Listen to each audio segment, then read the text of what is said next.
I scanned the wilderness from my spot in the White Ridge Fire lookout tower, watching sunlight spread over the sea of pines. From up here, the forest looked peaceful, massive and wild, but quiet. That's what I liked about it.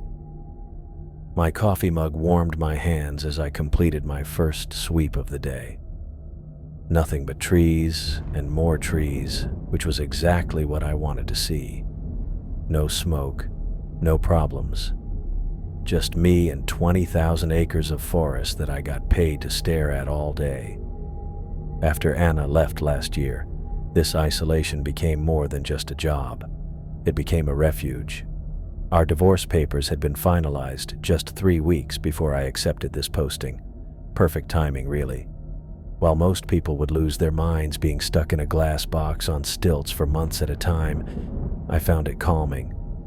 Nobody asking how I was doing with that tone in their voice. Nobody suggesting maybe I should put myself out there again.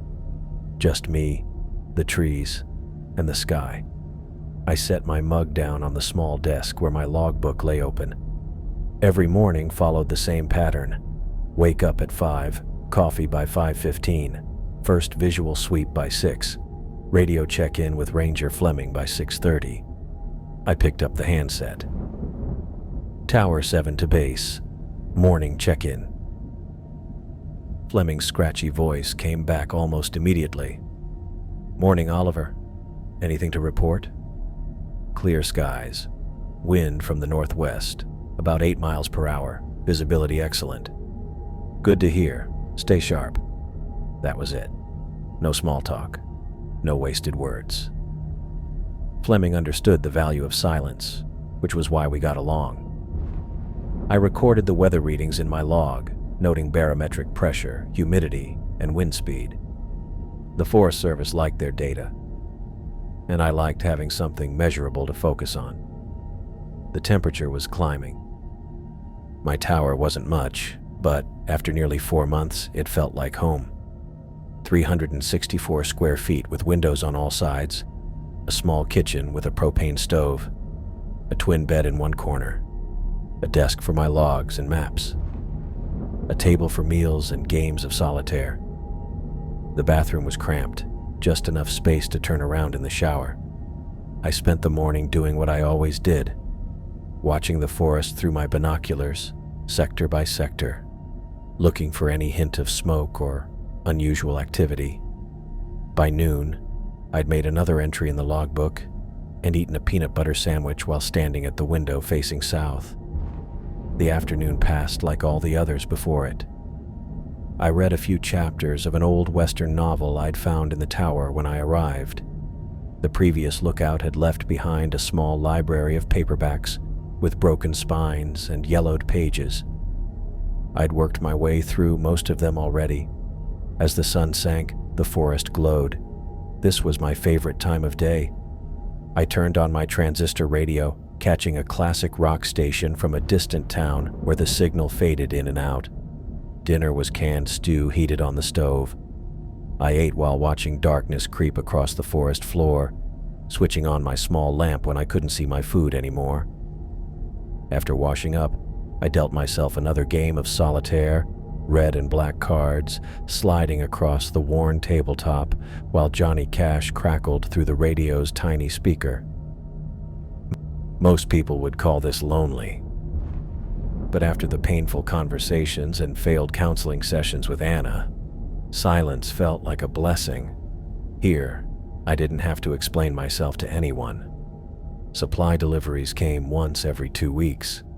Ranger Fleming would drive up the service road with boxes of canned goods, fresh produce that would last maybe 3 days, and occasionally a small luxury like real coffee or chocolate.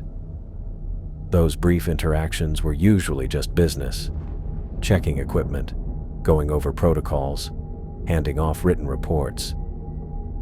"You holding up okay, Oliver?" he'd asked during the last delivery, studying my face a little too carefully. "Never better," I told him and meant it. The only other person I saw regularly was Rain Harvey from Tower 5, about 7 miles northeast. She hiked over every couple of weeks, claiming she needed the exercise. though I suspected she just wanted to see another person. I didn't mind. Rain was easy to talk to, never pushed about personal stuff, and always brought homemade cookies that were worth any conversation. My days followed a routine: wake, watch, log, read, sleep. Sometimes I saw hikers on the trails below and tracked them with my binoculars, but they never approached my tower. The main trails all led east toward the lakes and campsites. On the morning of the 36th day of fire season, yes, I kept count, everything changed. I was making my first circuit of the morning, coffee in hand, when something caught my eye at ground level. Something that didn't belong. I set down my mug and grabbed the binoculars. Footprints, circling my tower. I blinked hard, thinking maybe I was seeing things, but when I looked again, they were still there. Small, barefoot human prints in the soft dirt around the base of my tower, creating an almost perfect circle. My first thought was kids playing a prank, but that made no sense. The nearest trailhead was miles away, and no one had driven up the service road. I would have heard a vehicle. These prints seemed to come directly out of the tree line, as if someone had stepped right out of the dense forest and walked around my tower. And why barefoot? The terrain out here would tear up unprotected feet in minutes. Pine needles, rocks, roots. I hurried down the stairs, taking them two at a time, and pushed open the door at the bottom. The morning air hit my face as I stepped outside, scanning the tree line for any sign of movement. Nothing stirred except birds and the occasional squirrel. The footprints were strange up close. They were small, like a woman's or a teenager's, and perfectly formed in the dirt. I crouched down to examine them. They appeared at the edge of the trees, with no sign of how the person had approached. They ended the same way, disappearing back into the forest as if the walker had melted into the pines. I stood up, the hair on the back of my neck standing up. This wasn't right. People didn't just appear out of nowhere 40 miles from the nearest town, walk barefoot around a fire tower, and vanish back into the wilderness.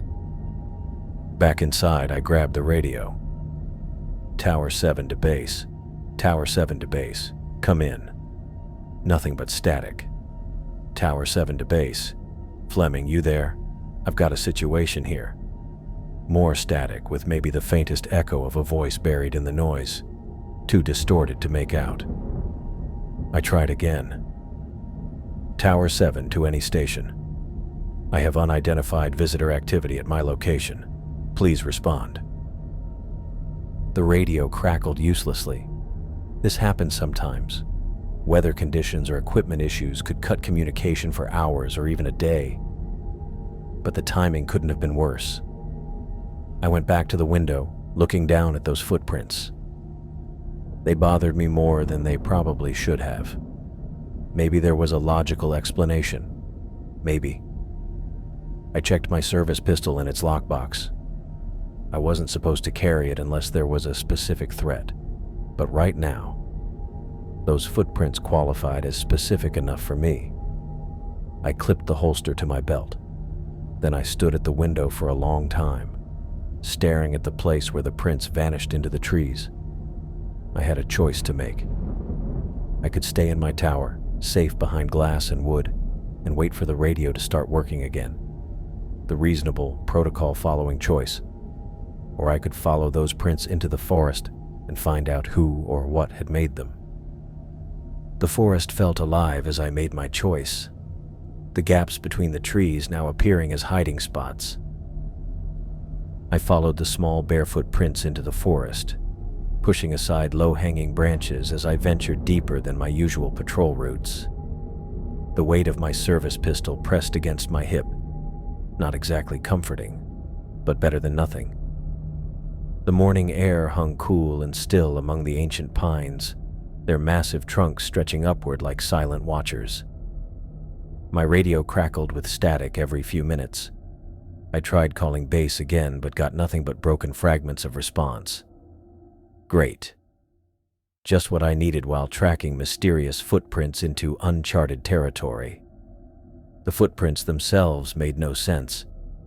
They were small, like a woman's or maybe a teenager's, and perfectly formed in the soft forest floor. What bothered me most was how direct they were. No wandering, no hesitation, just a straight line deeper into one of the oldest sections of White Ridge Forest. I checked my watch. Almost an hour since I'd left the tower. The rational part of my brain suggested turning back, reporting the tracks when communications cleared up. But something about their deliberate path pulled me forward. The trees grew more massive as I walked, giants that had stood for centuries. Light filtered through the thick canopy and dusty beams that barely reached the forest floor.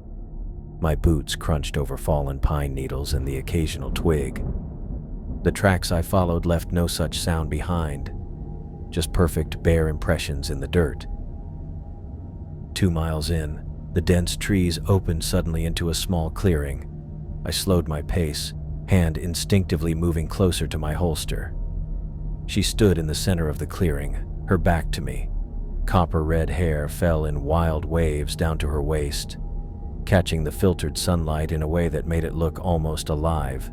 She wore a thin white sundress that seemed impossibly clean and completely out of place in the middle of a national forest. I stopped at the edge of the clearing, suddenly very aware I was 2 miles from my tower with spotty radio connection. "Hello?" I called. She turned slowly. Her face was pale and delicate, with high cheekbones and unusually large eyes that fixed on me with an intensity that made me step back. "Hello?" she replied, her voice musical and distant, like she was speaking from across a large room instead of 20 feet away. "You must be Carter Oliver." The fact that she knew my name sent a jolt of adrenaline through me. I kept my face neutral, years of training kicking in. "I'm Forest Service. Are you lost?" I asked, not confirming my identity.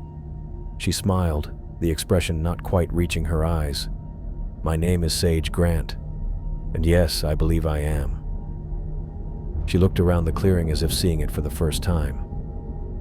I was walking and became disoriented. I nodded, studying her. No backpack, no water bottle, no hiking boots. Her feet were completely bare, and now that I looked closer, impossibly clean for someone who'd been walking through miles of forest floor. No dirt, no scratches, nothing. "How did you get out here, Ms. Grant? This area is pretty remote." "I walked," she said simply, as if that explained everything. "The forest called to me." "Right, one of those types. Probably some spiritual retreat visitor who wandered off trail. But that didn't explain how she knew my name, or how she'd walked miles in bare feet without a single scratch. Well, it's not safe out here alone. I can guide you back to my fire tower. From there we can arrange transport back to wherever you're staying. That would be kind, Carter Oliver." The way she emphasized my full name sent an involuntary chill through me. Nobody used my full name like that. It sounded wrong coming from her lips, like she was tasting each syllable. I gestured toward the path I'd come from. "It's about 2 miles that way. Can you manage in bare feet?" "Oh, yes," she said, stepping forward with a grace that seemed almost choreographed. "I find the earth quite accommodating." We began walking back toward my tower, me leading a few paces ahead, her following with light steps that barely seemed to touch the ground. I kept glancing back, trying to understand how she navigated the rough terrain. Exposed roots, sharp stones, fallen branches, without any sign of discomfort or injury. "You live in that tower alone, Carter Oliver?" she asked after several minutes of silence. "It's my job," I replied, not liking how she phrased the question. "I'm a fire lookout." "A watcher," she said, her voice taking on an almost reverent quality. "You watch the forest all day from above. How interesting. It's mostly routine, I said. Weather readings, radio check-ins, scanning for smoke. And you enjoy this solitude? Her question came with a strange intensity. It suits me. Yes, she nodded slowly. I can see that it would. After your wife left, you needed space to heal. I stopped abruptly, turning to face her. How do you know about my wife? Sage tilted her head, that vacant smile returning. You seem like a man who has experienced loss. I merely guessed. But it wasn't a guess. It was too specific, too accurate. I felt my hand drift toward my pistol again, then forced it back to my side. She was just a lost hiker. A strange one, yes, but not a threat. We continued walking, but now an uncomfortable silence hung between us. I found myself walking faster, wanting to get back to my tower where I could radio for assistance. Do you keep food in your tower, Carter Oliver? She asked suddenly. Some supplies, I said, keeping my answer vague. Standard provisions. Anything sweet? The question had an eagerness that made me uneasy. Just the basics, I replied. She hummed a tune I didn't recognize, moving with impossible grace over a fallen log that I had to carefully step over. She seemed to float across it, her feet barely touching the rotted wood. How long have you been lost out here? I asked, trying to regain some control of the conversation. Lost? She repeated, as if the concept was foreign to her. I'm exactly where I need to be. As we continued walking, she asked more questions. What time I woke each morning, whether I locked the tower door at night, if I received many visitors. Each question seemed innocent enough on its own, but together, they formed a disturbing pattern of interest in my isolation and routine. The trees began to thin, and soon I could see the metal structure of my lookout tower rising above the tree line. Normally, the sight filled me with a sense of purpose and security. Today, with this strange woman following behind me, it just reminded me how alone I really was out here. We reached the clearing around the base of my tower. The metal stairs spiraled upward 70 feet to my small living quarters above. I turned to Sage, intending to radio for assistance before bringing her up. I'll need to call this in, I said, gesturing to the tower. You can wait here, and I'll... Oh, she interrupted, her face falling into an expression of concern that didn't match the calm in her eyes. I'm afraid of heights, terrible fear. Couldn't we call from down here? I looked at her closely. There was no tension in her body, no increased breathing, none of the typical signs of someone with a genuine fear. Just that same placid, empty smile and those two intense eyes. The radio is upstairs, I said firmly, and it's been spotty today. I need to use the main set. Then I'll come with you, Carter Oliver. She moved toward the stairs before I could respond. I'll manage my fear. And in that moment, watching her glide toward my tower with perfect confidence that completely contradicted her claimed fear of heights, real fear began to rise in me. The strange barefoot woman who knew my name, knew about Anna, knew too much about me, had somehow maneuvered me into bringing her directly to my isolated tower. I had followed her footprints thinking I was the tracker, but with growing certainty, I realized I had been the one led all along. I eased the door shut behind us and kept my voice low as I reached for my radio, never taking my eyes off Sage. She moved around my small living space like she'd been here before, running her fingers along my bookshelf, examining my coffee mug, touching everything. Ranger Fleming, this is White Ridge Lookout. I have a situation up here. Found a woman in the forest. Says her name is Sage. Need advice on protocol. I held the radio close to my mouth. watching as Sage picked up the framed photo of Anna that I'd stupidly left on my desk. "Put that down, please." I tried to sound casual. She smiled without looking at me, her fingers tracing Anna's face through the glass. "She left you, didn't she? I can tell from the way you don't want me touching this." The radio crackled. "Carter? Repeat your last.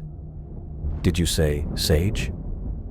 Fleming's voice came through sharper than usual. "Found her about 2 miles east of the tower. No supplies, seemed lost." Sage drifted toward my small kitchenette, opening cabinets with the casual confidence of someone who lived here. Fleming's voice dropped to an urgent whisper. "Listen carefully. Do not engage with her. Do not offer her anything. Keep your distance until I get there. I'm 10 minutes out."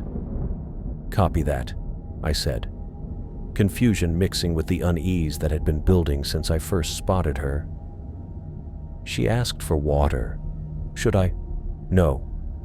Fleming cut me off. "Don't give her anything. I'm on my way." I set the radio down, noticing how Sage had gone completely still, her back to me as she stood at my kitchen counter. "Your friend sounds worried," she said, her voice light, but different somehow. "May I have something to drink? Something sweet, perhaps. I'd prefer that to water." "I don't have anything sweet," I said, remembering Fleming's warning. "Just water and coffee." Sage turned slowly. The pleasant lost hiker from the forest was gone. Her face had hardened into something ancient and knowing, her smile tight and humorless.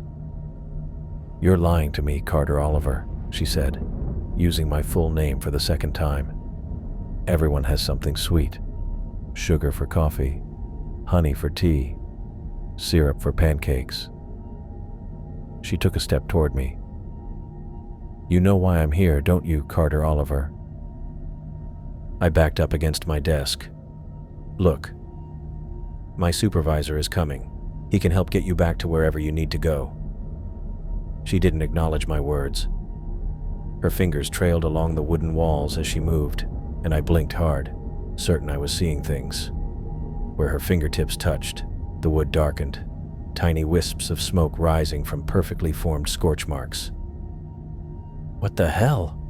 I whispered. The room heated up quickly, and I started sweating.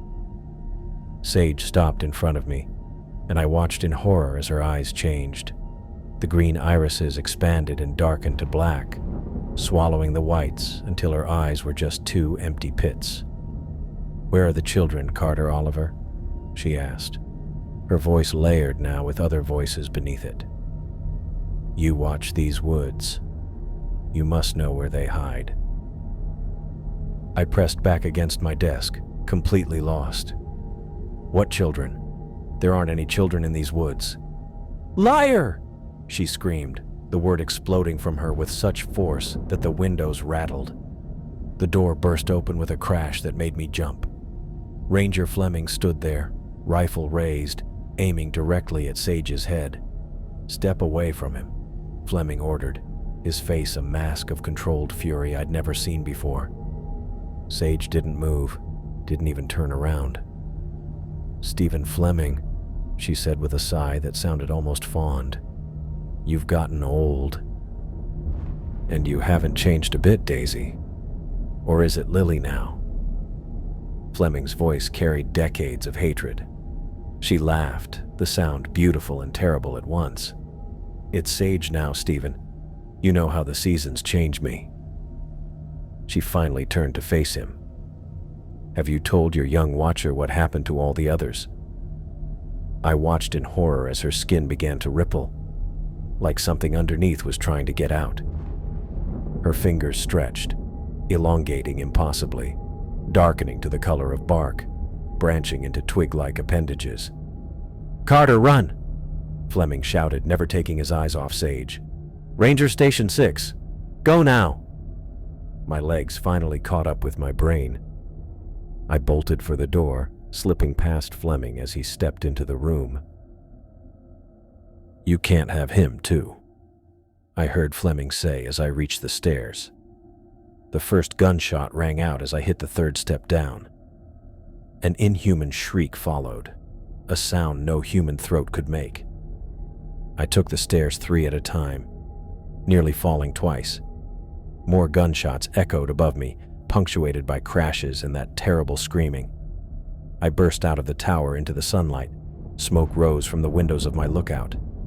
The smell of burning wood filled the air as I ran for Fleming's truck, the keys still in the ignition where he'd left them. More inhuman shrieks pierced the air as I jumped into the driver's seat. The engine roared to life, and I slammed it into drive, tires spinning in dirt before catching. As I sped down the access road, I glanced in the rearview mirror once.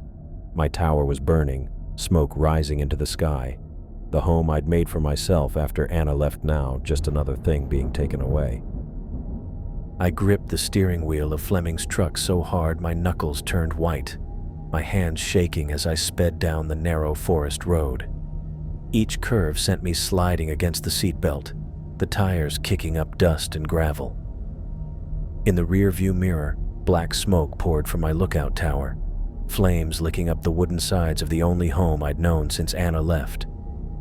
The radio under the dash crackled. I reached for it, keeping my eyes on the road. "This is Carter Oliver, White Ridge Lookout," I said, my voice barely steady. "I need help. My tower it's burning." More static, then a male voice cut through. "This is Ranger Station 6. What's your situation, over?"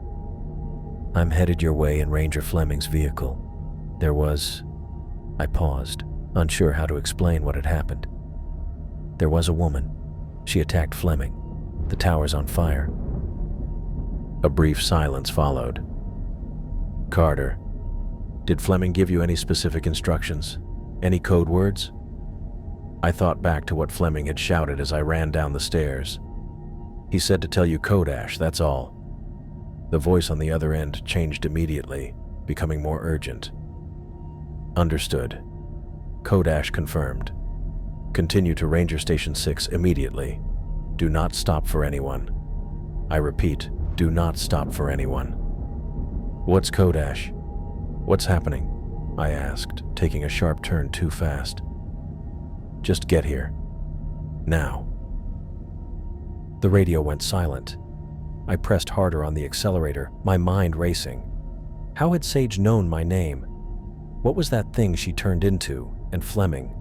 Was he even alive? The forest blurred past on either side of the road. I couldn't shake the image of Sage's eyes turning black, her fingers stretching into branch-like claws, the way the wood scorched beneath her touch, the heat that had filled the room. 20 minutes later, I spotted the ranger station ahead, a low concrete building surrounded by a chain-link fence. I skidded into the parking area and slammed the brakes, the truck sliding slightly on the gravel. Before I could even get out, the station door burst open, and a man in a Forest Service uniform rushed toward me. "Carter Oliver?" he asked, his hand resting on his sidearm. I nodded, stepping out of the truck on wobbly legs. "Jerome Padilla," he said, not offering his hand. "Inside. Now."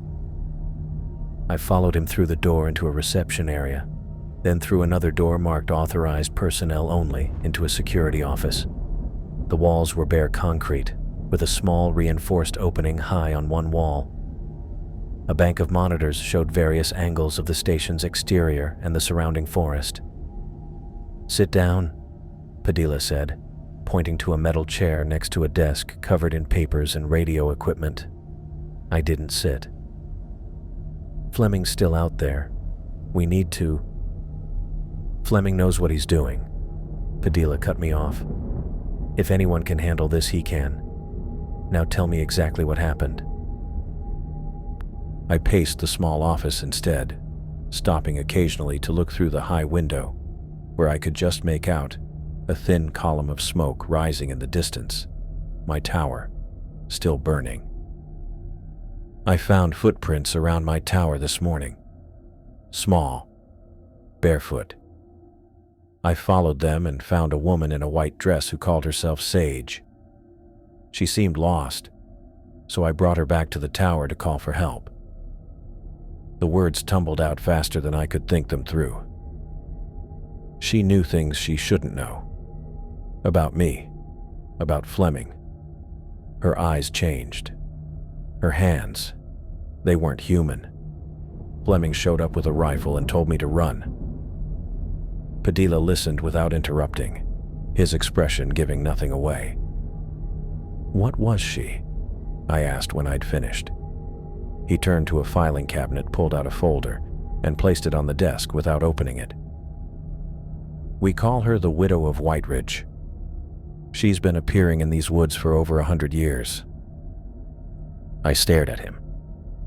What? You need to understand something, Oliver. The Forest Service does more than watch for fires. In some locations, we monitor other threats too.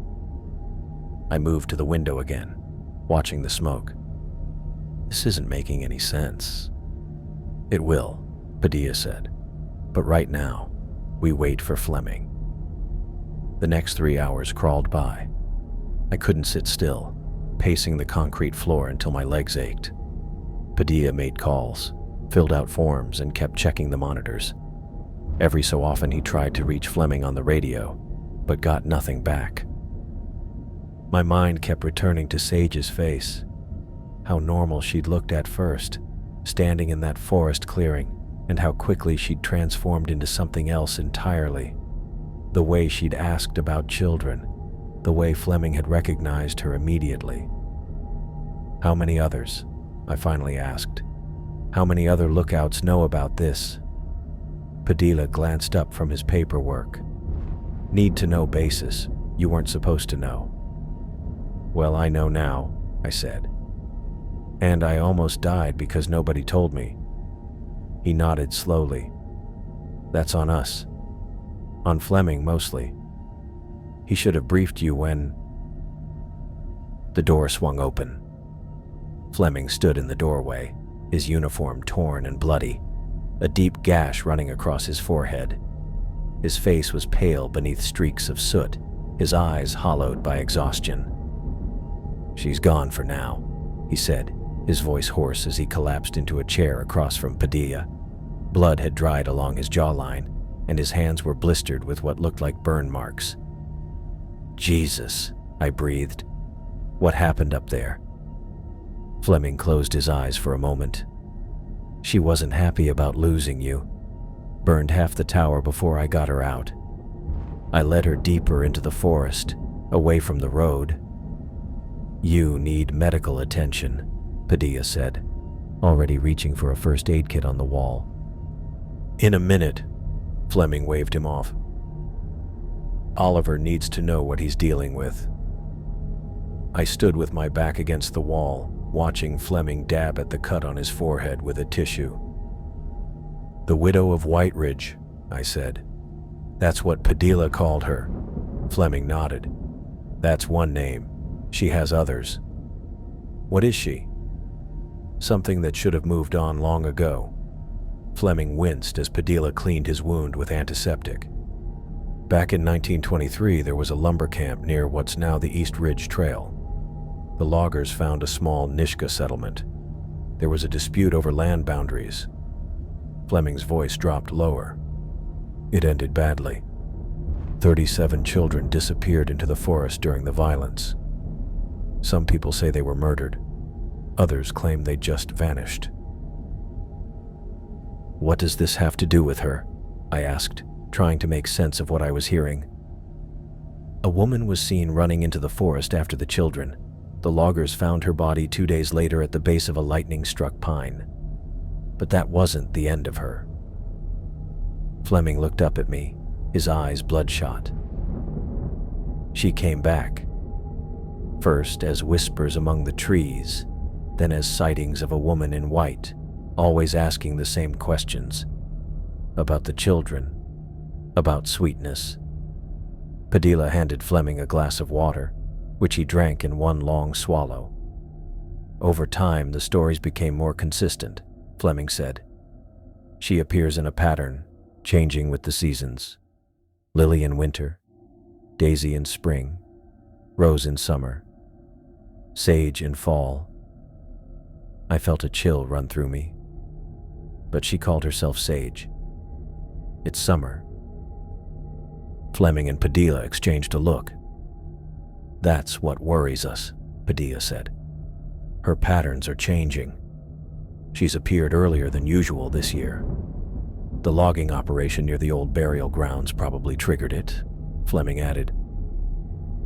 I tried to stop it, but he cut himself off with a grimace of pain as Padilla applied a butterfly bandage to his forehead. I sank into a chair, my legs suddenly unable to support me. This is insane. You're telling me some ghost or whatever is haunting the forest? Call it what you want, Fleming said. Spirit, echo, memory. She's real enough to kill. The word hung in the air between us. Kill. I thought of the gunshots I'd heard as I fled down the tower stairs, the inhuman shriek that followed. Has she... before? I couldn't finish the question. Fleming nodded slowly. Not everyone gets away. She targets the watchers specifically.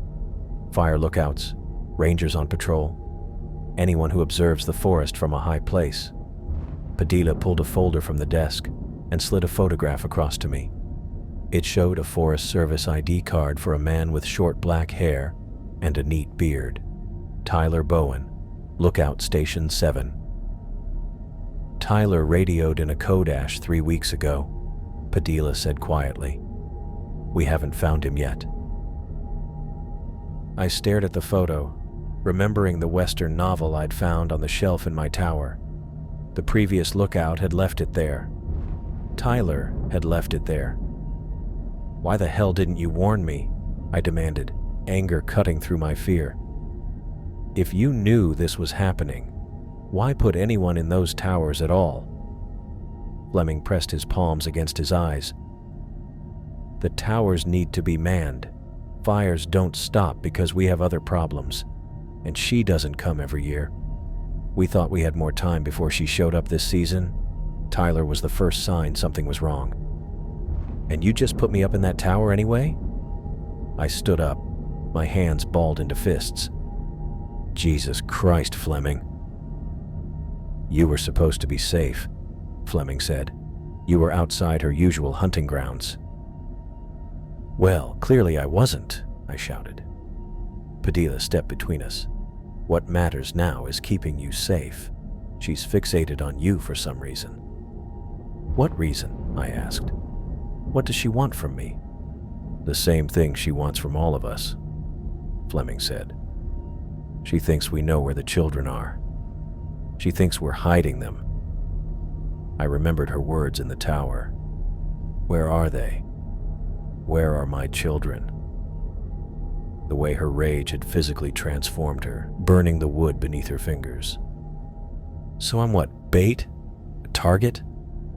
My voice cracked. What happens now? Now we move you somewhere safe, Padilla said. Away from the forest. She rarely ventures into populated areas. Fleming nodded in agreement. And we try to figure out why her pattern is changing. Why she's appearing as Sage in summer instead of Rose. I looked between them, the reality of my situation sinking in. My tower was gone. My job was gone. And some vengeful forest entity thought I was hiding children from her. Children who had disappeared a century ago. This can't be happening, I whispered. It's been happening for 100 years, Fleming replied. You just didn't know about it until today. I thought of how comfortable I'd felt in that tower, how the forest had seemed like a sanctuary after my divorce. The irony wasn't lost on me. I'd escaped to the woods to avoid people, only to find something far worse than human drama waiting for me. I ran from one life just to stumble into this nightmare, I said, more to myself than to them. That's why she chose you, Fleming said quietly. The widow targets people who are already lost in some way. People watching and waiting. People like us. The smell hit me first. That sickly sweet decay that no forest animal produces. The search party had fanned out through the pines, calling Tyler Bowen's name into the green shadows for nearly an hour before someone shouted. I wasn't supposed to be there. Fleming had argued against it, but I'd insisted. I needed to see. I followed Fleming through the underbrush toward the cluster of rangers gathering beneath an ancient pine. The trunk was massive, roots bulging from the earth like veins. As I got closer, I saw what they'd found. Tyler Bowen looked like a museum exhibit, a mummy propped against the tree trunk, skin pulled tight over bone, eyes sunken into dark hollows. His mouth hung open in a silent scream. His Forest Service uniform was intact but hung from his frame like clothes on a scarecrow. What caught my eye, though, were his hands. They were curled around several torn packets of sugar, the kind you'd get at a diner, clutched to his chest like precious gems. Sheriff Hamilton crouched beside the body, her ash blonde hair tucked beneath her hat. She looked up as we approached, her gray eyes sharp and observant. "Same as the others," she said to Fleming, not to me. "Completely drained." Fleming nodded grimly. "The sugar packets." "From his supplies, I'd guess," Hamilton finished. "Not enough to satisfy her." I tried to process what I was seeing. Tyler had been stationed at Lookout 7, about 12 miles from my tower. I'd spoken to him a few times on the radio. Weather updates, smoke reports, normal things. Now he was this husk. "Carter," Fleming said, his voice pulling me back. "You've seen enough. Let's go." I couldn't argue. As the coroner's team moved in, I backed away, unable to tear my eyes from those sugar packets. So Fleming had been right. The widow hadn't just killed Tyler. She'd drained his life, his essence, because he couldn't provide what she wanted. Something sweet. The Pine Breeze Motel in Pinecrest had faded curtains, lumpy mattresses, and grimy carpet. But it was 30 miles from White Ridge Forest. Sheriff Hamilton drove me here 3 days ago after we found Tyler. I watched the trees thin out through the rear window of her cruiser, feeling relief and unease as the forest disappeared. "Deputy Ellis will be stationed outside your door at night," she'd explained as she walked me to room 14. "During the day, we'll have regular patrols. No one gets to you without going through us first." I appreciated her confidence, but I'd seen what happened to my tower, to Fleming, to Tyler. I wasn't sure a deputy with a standard issue pistol would make much difference if Sage decided to pay me a visit. Night 3 at the motel, and I still couldn't sleep. I lay on my back, listening to the building creak and the wind rustle through the pines in the parking lot. The digital clock on the nightstand read 3:42. I'd been staring at it since 1:15. A soft knock at the door made me bolt upright. "Oliver, it's me," Fleming's voice called through the door. I got up, checked the peephole, and let him in. Fleming looked worse than I felt. The burns on his hands were bandaged, and the gash on his forehead had been stitched. Dark circles hung under his eyes. "Sorry about the hour," he said, carrying a cardboard box past me and setting it on the small table by the window. "Thought you might be awake anyway." "What's all that?" I asked. "History." Fleming opened the box and pulled out several file folders, a leather-bound journal, and what looked like old newspaper clippings. "Everything we've got on the widow of White Ridge, going back to 1923. I took a seat across from him as he spread out the materials. The journal was worn, its pages yellowed, the handwriting inside faded but still readable. "Ranger Billy Montgomery," Fleming explained. "He was there when it happened, the Nishka lumber camp massacre. He documented everything, including the first appearances of the woman we know as Sage. I picked up one of the newspaper clippings. The headline read, "Tragedy at Nishka Camp. 37 children missing, presumed dead." "She follows the same pattern," Fleming continued, pulling out more documents. "Every single appearance over 100 years. First, she asks for something sweet. Then she asks about her children. Then," he trailed off, "she burns everything," I finished. Fleming nodded. "But here's the thing. We've had survivors. Not many, but some." He pushed forward what looked like a typed statement. "Matthew Collins, 1952, forest surveyor. She appeared to him near what used to be the Nishka camp. Asked him for something sweet. He happened to have a jar of honey in his pack. He used to put it in his tea. And that worked. The honey bought him time, enough to get away while she was distracted." Fleming pulled out more statements. "Same with Peter Hargrove in 1978. Had maple syrup in his lunch pail. Janet Wilson in 1985 had hard candies." I glanced toward my nightstand, where I'd placed a small container of honey purchased from the gas station across the street. Fleming followed my gaze and gave a small nod of approval. "Smart. But just remember, it's only a temporary solution. Buys time, nothing more." "Why is she fixated on me?" I asked, the question that had been haunting me since I'd fled my burning tower.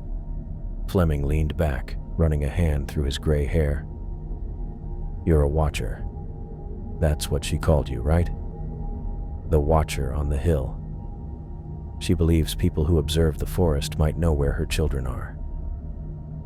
I remembered the scorch marks her fingers had left on my tower walls, the way the temperature had risen when her eyes went black, the way she'd screamed, "Liar!"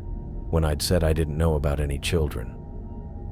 Fleming continued sorting through the documents, pulling out a map marked with red X's. Each X is a confirmed sighting or attack. See the pattern? They all radiate outward from the old Nishka camp. Except now she's changing her pattern, I noted, remembering our previous conversation. "Yes, and I think I know why." Fleming unfolded a larger, more recent map. "Sanderson Lumber got approval for a new cutting operation 3 months ago. Right here." He pointed to an area marked in blue. "It borders what we believe are old Nishka burial grounds." I studied the map, the pieces clicking into place. "So the increased logging activity near these burial grounds is disturbing something. Maybe awakening memories, making her more aggressive in her search." Fleming gathered the documents back into neat piles. "Carter, I need you to understand something. She's not just killing randomly. She's looking for those children, methodically searching every corner of White Ridge Forest and beyond. And for whatever reason, she now believes you have knowledge that can help her." I thought of Tyler's desiccated body, how desperate his final moments must have been. The sugar packets hadn't been enough. What would happen when the honey beside my bed wasn't enough either? "There's got to be a rational explanation," I said, more to convince myself than Fleming. "Some person, some group, something behind all this." Fleming gave me a long look. "I've been telling myself that for 30 years, Carter. But you saw her. You saw what she did to your tower, to me." He held up his bandaged hands. "Some things just don't fit into our neat, rational boxes." As Fleming repacked the documents, I looked out the window at the parking lot, searching for a white dress or copper hair. Each day pulled me further from the logical world I knew. A world where dead women didn't appear in forests, asking for sweetness and children. A world where people didn't lose their lives for failing to answer impossible questions. That world was slipping away from me, one sleepless night at a time. I woke up gasping, the smell hitting me before I could even open my eyes. Pine needles, burning wood. The scents filled my motel room like they belonged there, as if the walls of the pine breeze had dissolved, and I was back in the forest again. My hand shot to the bedside lamp. The room looked normal. Same worn carpet, same cheap particle board dresser, but the smell was so strong I could taste it. Something pulled my attention to the window. I got up, my bare feet cold against the floor, and yanked back the thin curtain. She stood in the center of the parking lot, looking up at my second-floor room. Sage. Her white dress hung perfectly still, despite the night breeze that rustled through the nearby trees. Her copper-red hair caught the moonlight, making it look almost alive around her pale face. As I watched, she raised one hand in a gesture that might have been friendly if it wasn't coming from her. A greeting, like we were old neighbors who happened to spot each other. I stumbled back, tripping over my own feet. My elbow hit the nightstand, knocking over a half-empty glass of water. The crash seemed impossibly loud in the quiet room. I grabbed my phone and called Fleming's number with shaking fingers. When he answered, his voice was instantly alert despite the hour. "She's here," was all I managed to say. "Where?" "At the motel." "Standing in the parking lot, looking right at my room." "Don't move. Don't talk to her. I'm calling Sheriff Williams now." Within 20 minutes, the motel was in chaos. Sheriff Williams arrived with 4 deputies, followed closely by Fleming in his truck. The night manager moved through the building, knocking on doors and telling guests to evacuate due to a situation. I watched from my window as bleary-eyed travelers in pajamas and hastily thrown-on clothes were escorted to their vehicles. A young couple argued with a deputy about getting their bags. An older man in a bathrobe refused to leave without his medication. Through it all, Sage remained motionless in the center of the parking lot, her gaze fixed on my window. "We need to get you out of here," Fleming said, appearing at my door with Sheriff Williams. Now. I had nothing to pack except the clothes Fleming had brought me days earlier. I stuffed them into a plastic shopping bag while Sheriff Williams kept watch at the door.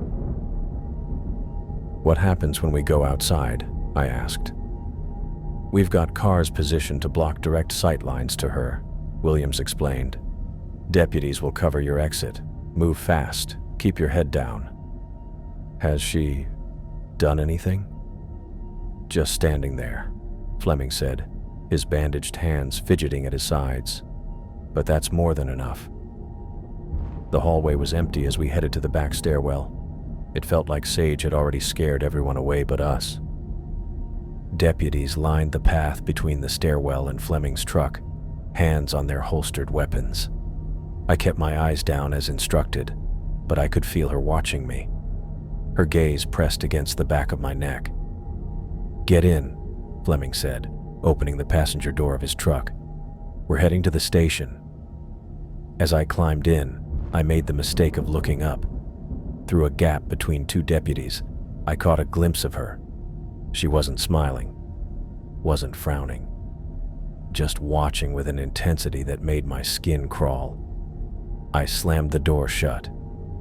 We spent the rest of the night at the ranger station, drinking coffee that tasted like burned plastic and waiting for updates from Sheriff Williams.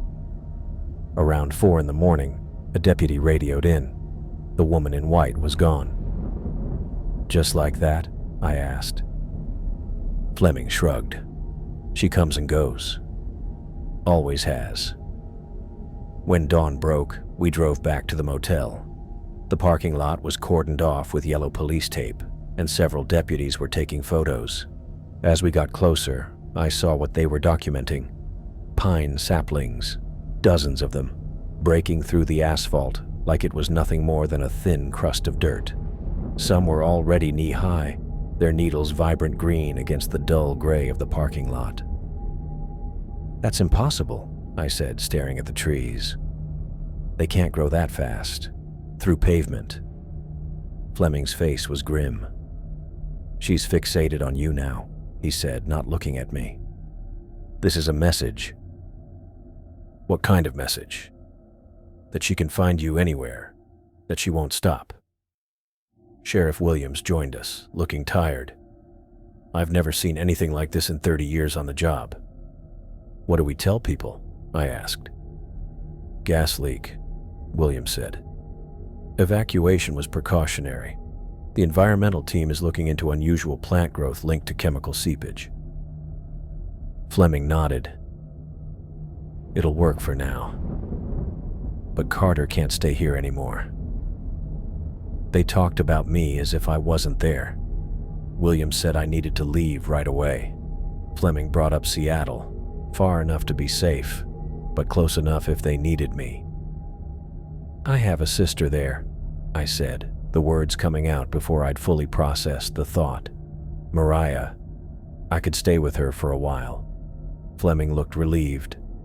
Call her now. I'll arrange transport. The bus station was small and nearly empty when we arrived later that morning. Fleming handed me an envelope full of cash, a new prepaid phone, and a single jar of honey. Just in case, he said, nodding at the honey. Keep it with you, always. I tucked it into my bag next to the toothbrush and change of clothes he'd bought for me at the gas station mini-mart. How long do I need to stay away? Until we figure out what she wants, until she stops looking for you. He ran a hand through his hair. I'll call you when I know more. The bus was old, with cracked leather seats and windows that rattled as we pulled out of the station. I watched White Ridge shrink behind us, the forest rising like a green wall against the horizon. I felt a strange mix of emotions. Overwhelming relief to be leaving, but also an unexpected pull, as if the forest didn't want to let me go.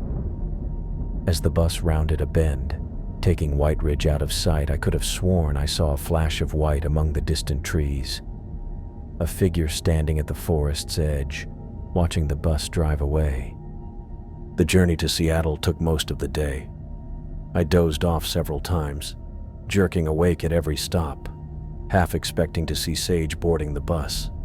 By late afternoon, the landscape had transformed from forests and small towns to suburbs and finally, the city itself. Mariah was waiting at the station, worry etched across her face. She looked like our mother, same dark hair, same way of standing with her arms crossed when she was concerned. Carter, she said, pulling me into a hug. What happened? You sounded terrible on the phone. It's a long story, I said, which wasn't a lie. She drove us to her house in West Seattle, filling the car with cheerful chatter about her husband Rob and the kids, asking few questions about my situation.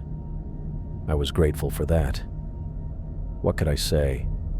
That I was running from a supernatural entity who had been terrorizing the woods for 100 years. The guest room's all set up, she said as we pulled into the driveway of a modest 2-story house. Rob's making lasagna. The kids are excited to see Uncle Carter. I managed to smile. Thanks for taking me in. What are sisters for? She paused, her hand on the ignition. Look, I don't know what happened up there, but you're safe here. Okay? I nodded, not trusting myself to speak. The inside of Mariah's house was warm and cluttered in the way family homes often are. Kids' toys scattered across the living room floor, mail piled on the counter, family photos crowding every available surface.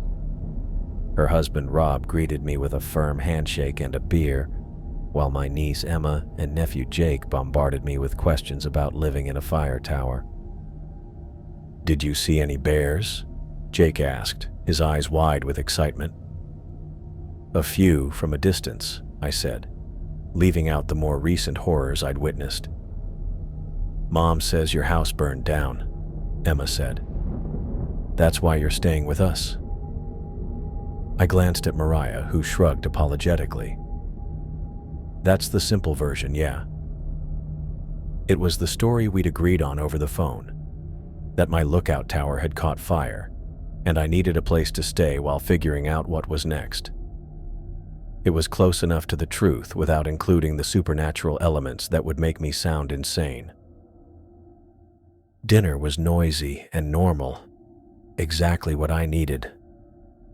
Rob talked about his job at the software company. The kids argued about who would get the last piece of garlic bread, and Mariah kept refilling my wine glass with a knowing look. For brief moments, I almost forgot about Sage. Almost.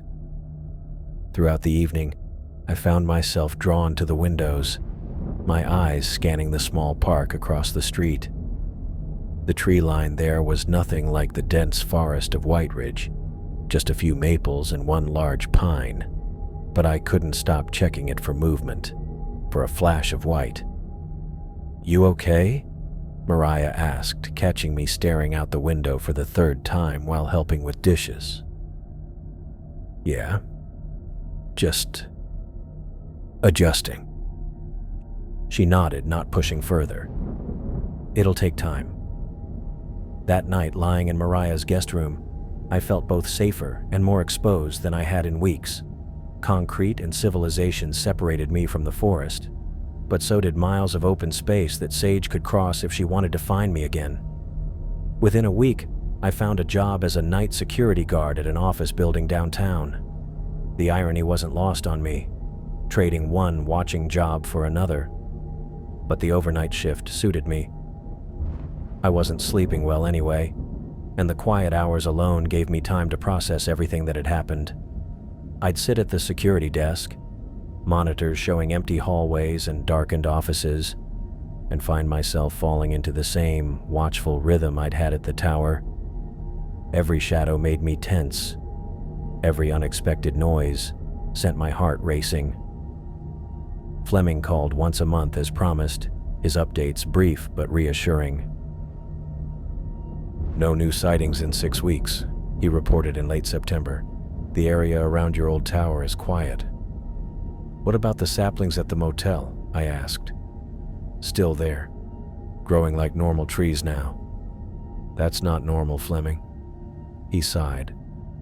"Normal for our situation then." As autumn settled over Seattle, bringing rain and early darkness, I established a routine that should have felt secure.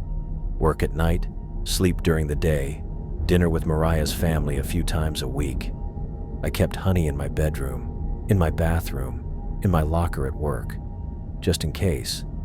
But the forest followed me. I'd wake up convinced I smelled pine in my bedroom, the scent so vivid I'd get up to check if someone had brought a Christmas tree into the house months early. In the office building at night, I'd turn a corner and catch a whiff of wood smoke, though the building was all electric. "It's just your brain playing tricks," Mariah said when I mentioned it, careful not to sound too concerned. "Trauma can do that." She was right. Trauma made more sense than a forest spirit following me to Seattle. But during my shifts, watching empty corridors on security monitors, I couldn't shake the feeling that I was still being watched, that I was still being hunted. That somewhere, Sage was still looking for her children, still convinced I knew where they were, still waiting for the right moment to ask me again. And when she did, I had no idea what I would tell her. October had settled over Seattle like a damp blanket, bringing with it a chill that crept through my jacket as I walked from the bus stop to my sister's house. I'd been living with Mariah for nearly 2 months now, and I'd established what should have been a comfortable routine. Wake up at noon, research on my laptop until dinner, then head downtown for my night shift as a security guard at the Westlake Tower. It should have felt safe, miles away from White Ridge Forest, surrounded by concrete and glass instead of ancient pines. But it didn't. My nights patrolling the office building reminded me of my time as a fire lookout. The quiet and isolation were familiar. Instead of watching for smoke, I scanned the spaces between buildings and the dark corners of parks, searching for a flash of white dress or copper-red hair. I caught myself doing it again as I unlocked the door to Mariah's house, my eyes drawn to the small park across the street where a group of children played on the swings. No white dress, No woman standing too still among the trees.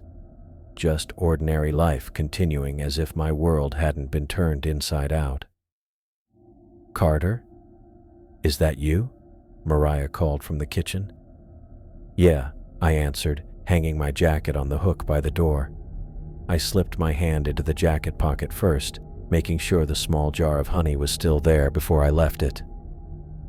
Mariah appeared in the doorway, drying her hands on a dish towel. Her eyes followed my movement, noticing the check of the honey jar, a habit I couldn't break. "I made chili," she said, her voice carefully neutral. "Jason's taking the kids to soccer practice, so it's just us for dinner." I nodded and followed her to the kitchen, where I took my usual seat at the table. The window behind me faced the backyard, and I'd positioned the chair so I could see both the door and most of the room. Another habit Mariah had noticed but hadn't commented on directly. She ladled chili into 2 bowls and set one in front of me. "Pete called today. They're going camping this weekend at Lake Wenatchee. Asked if we wanted to join them." I focused on my food, stirring it slowly. "I can't. I picked up an extra shift." "You don't have to work every weekend, Carter." She sat across from me, concern on her face. "Getting out into nature might be good for you." I almost laughed at that. Nature was exactly what I was avoiding. "Maybe next time," I lied. Mariah sighed and changed the subject, telling me about her day teaching 3rd graders. I tried to listen, to be present, but my mind kept drifting. It had been 3 days since Fleming's last call. His updates had grown less frequent as winter approached. "No new sightings," he'd reported last time. "Lumber activities shut down for the season. Things are quiet." I should have felt relief. Instead, I found myself digging into what happened at the Nishka lumber camp years ago. The massacre that created the widow, created Sage. What happened to those 37 children who disappeared into the forest? Official reports said they ran from the violence and got lost, eventually dying in the wilderness. But if that were true, why was Sage still searching for them after nearly 100 years? "Carter." Mariah's voice pulled me back to the present. "You're doing it again." "Sorry, just tired." I took a bite of chili that I couldn't taste. "You have honey in the bathroom cabinet now," she said quietly. "I found it when I was looking for aspirin." I set down my spoon. "I know it sounds crazy. You never told me what happened up there." "Not really." She reached across the table, stopping short of touching my hand. "The fire at the lookout tower, there's more to it, isn't there?" "Mariah, please." I pushed away from the table. "I need to get ready for work." She didn't try to stop me as I left the kitchen, both of us knowing I had hours before my shift started. In the guest bedroom that had become mine, I closed the door and leaned against it, breathing hard like I'd been running. My laptop sat open on the small desk, displaying newspaper archives from 1923, black and white photos of grim-faced rangers and loggers standing in front of the charred remains of the Nishka camp. I'd read every article, every report I could find, searching for something, though I wasn't sure what. I crossed to the window, sliding it open to let in the cool air. My small balcony overlooked the street 17 floors below. The city spread out beyond, a maze of buildings and lights beginning to twinkle in the early evening. So different from the dark canopy of trees I'd watched over. That's when I saw them. Barefoot prints in the thin layer of dust on my balcony floor. Small, like a woman's, or a child's. They started at the edge of the railing and stopped at my window, as if someone had stepped off thin air onto my balcony, then walked to my window and, looked inside, waited. I crouched down, my finger hovering over one perfect print. Impossible. No one could access this balcony from outside. No one could step from empty air 17 floors up. Yet the prints were undeniably there. I stood quickly, scanning the cityscape, searching rooftops and windows for any sign of watching eyes, finding nothing but the indifferent faces of neighboring buildings. I should call Fleming, report this. But something held me back. The same instinct that had made me follow those first footprints into the forest. I closed the window and locked it, drawing the curtains tight. That night, I sat at the security desk of the Westlake Tower, eyes fixed on the bank of monitors showing empty hallways, the silent parking garage, the darkened lobby. The building had cleared out hours ago, leaving only the cleaning crew on the upper floors and me, watching. I tried to focus on the monitors, but my mind kept drifting back to the footprints on my balcony. What did they mean? Was Sage watching me? Following me to Seattle? I should have been scared, but instead, I felt a pull toward something I couldn't see. A figure in white crossed the lobby, walking toward the elevators. I leaned forward, heart racing, eyes glued to the screen. A woman in a white dress, her copper hair visible in the grainy footage. I jumped out of my chair and ran for the stairs. Protocol said to call it in, but I couldn't explain this over the radio. The lobby was 5 floors down. I took the stairs 2 at a time and burst through the door into the marble-floored space, my footsteps echoing. No one was there. I stood still, catching my breath, scanning the silent lobby. The elevators were all accounted for, their floor indicators showing they hadn't moved.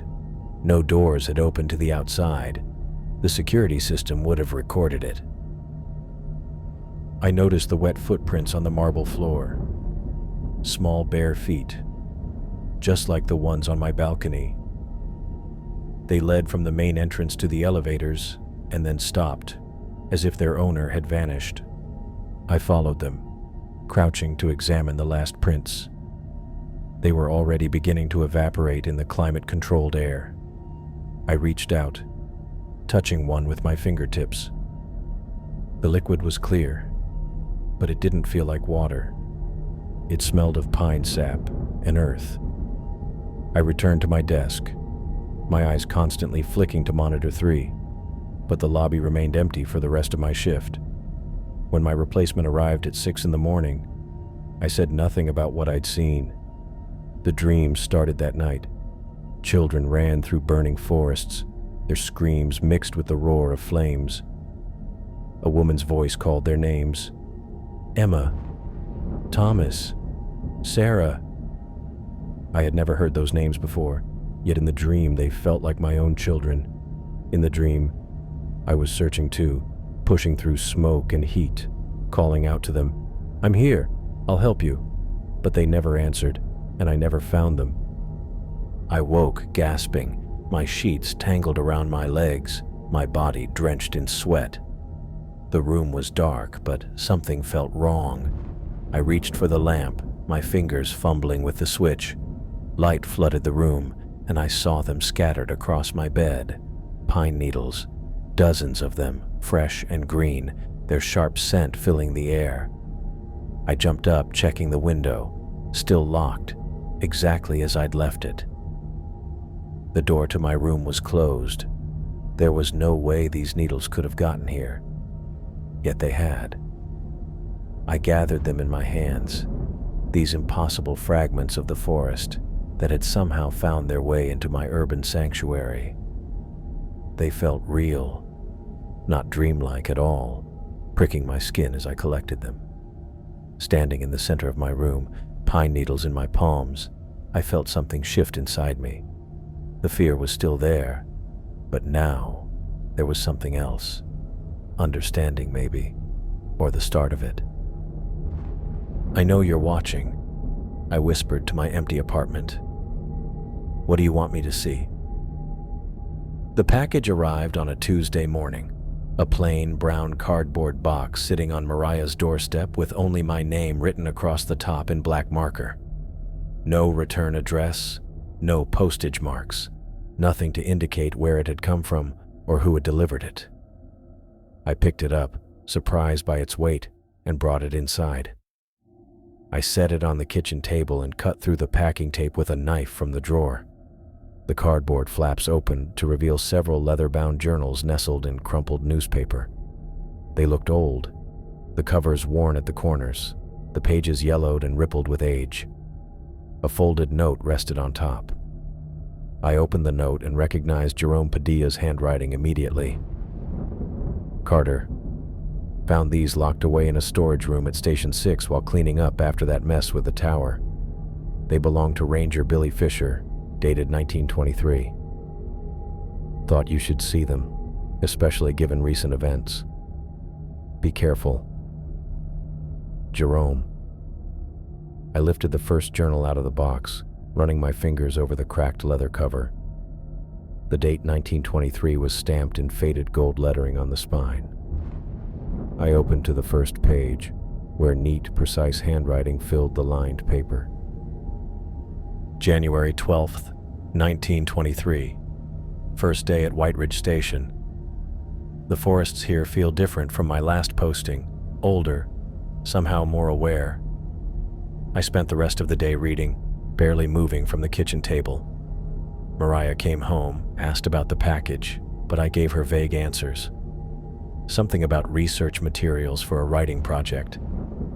She didn't press, but I caught her worried glances as I remained fixed in place, turning page after page of Billy Fisher's journals. Days passed, and I couldn't tear myself away from Fisher's accounts. I called in sick to my security job. I stayed up until dawn reading, then slept fitfully for a few hours before returning to the journals. Mariah brought me food that I barely touched. The world outside the pages of these journals seemed less real than the one Fisher described. What I found in those pages contradicted everything Fleming had told me. According to Fleming, the widow of White Ridge, Sage, was a vengeful spirit seeking retribution for the massacre at the lumber camp. But Fisher's journals told a different story entirely. April 3rd. Made contact again with the woman in white near the eastern ridge. One entry read, "She approached but did not threaten. Asked about children, not in anger but in desperation. 37 children from the camp fled into the forest during the violence. None have been recovered, despite 3 weeks of searching. The woman believes they are still alive, somewhere in these woods."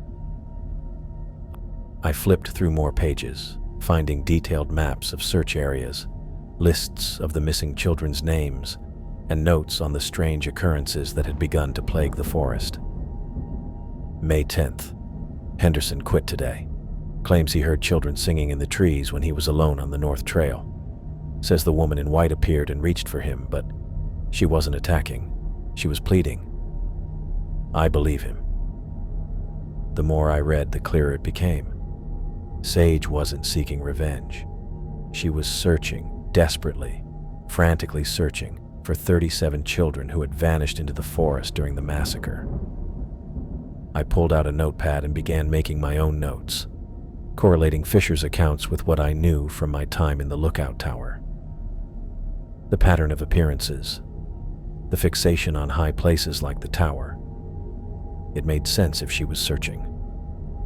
Watchers could see farther, could help locate what was lost. June 22nd, Fisher wrote, "Another encounter with her today. She became agitated when Roberts threatened her with his rifle. She burned a small clearing, but I noticed she never harmed him, even when she could. Her violence seems defensive or a sign of frustration. She is not malevolent. She is grieving." The most compelling entries came in late summer, when Fisher began developing his own theories about the missing children. August 15th. I believe I understand what's happening. The children who fled into the forest that night never came out. Not because they died, but because they've been changed by the same forces that maintain the widow's existence. The forest has taken them in some way I cannot yet comprehend. Their bodies may be gone, but something of them remains, bound to these woods. Fisher's handwriting grew more frantic in these later entries, his typically neat script becoming hurried and slanted across the page. September 2nd. Left offerings today at the stone circle near the old camp. Honey and maple syrup in small clay bowls. Stood back and waited. Just before dusk, heard what sounded like children laughing among the trees. Caught glimpses of movement, small figures darting between the pines. They're still here. They're still children in some way. And she knows it. The final entry was dated September 5th, 1923. Leaving more offerings tonight. Larger amounts this time. The children come closer each evening. I've asked for permission to establish permanent feeding stations in the forest, but my request was denied. They don't understand what's happening here. The widow isn't our enemy. She's a mother looking for her children, and the children are not gone. They've simply changed form. I believe I can help them find each other. That was the last entry. The remaining pages were blank. I sat back in my chair, my eyes tired from reading, my mind racing with implications. Fisher had discovered something fundamental about the widow that everyone else had missed or ignored. She wasn't hunting people out of vengeance. She was asking for help, becoming violent only when denied or threatened. My phone rang, jolting me from my thoughts. Fleming's name flashed on the screen. I answered. Hello? Carter, we've got a situation. Fleming's voice sounded strained. There are reports of small forest fires appearing on the outskirts of Seattle. Not natural fires. They're circular, appearing suddenly, and then going out just as fast. My stomach tightened. Where exactly? Getting closer to your location each time. Last one was less than 5 miles from your sister's neighborhood. She's tracking me, I said, the realization settling in my gut like a stone. You need to get out of there. I can have someone pick you. No. I cut him off, looking down at Fisher's journal open in front of me. I don't think that's necessary. Carter, listen to me. I'll call you back. I hung up before he could argue. I walked to my bedroom and pushed aside the curtain covering the balcony door. There they were again, small barefoot prints in the thin layer of dust on the balcony floor. They appeared every night now, no matter how many times I cleaned them away. I'd been seeing them as a threat, a sign that she was coming for me. But as I stood there, Fisher's journals fresh in my mind, understanding finally took shape. The widow, Sage, wasn't hunting me. She'd never been hunting me. She was asking for my help in the only way she knew how.